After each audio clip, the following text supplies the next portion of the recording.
আমি গাইব না গান রাজনীতি নিয়ে, করব না রাজনীতি। আমি বলবো না কভু কেউ কখনো করিয়াছে দুর্নীতি। আমি দশের ক্ষতি দেখেও মনে নেব না কোনো কষ্ট। আমি দেশের কথা ভেবে ভেবে আর করব না মাথা নষ্ট। আমি সোনার দেশে স্বাধীন বেশে ঘুরবো এখন থেকে। আমি কাঁদবো না কবু কখনো কোথাও পরের দুঃখ দেখে।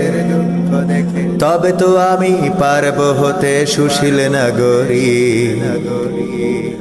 আমি আমার বিবেককে তাই জানাই হাজার ধিক তোমায় ও আমার সুশীল নাগরিক। ধিক তোমায় ও আমার সুশীল নাগরিক।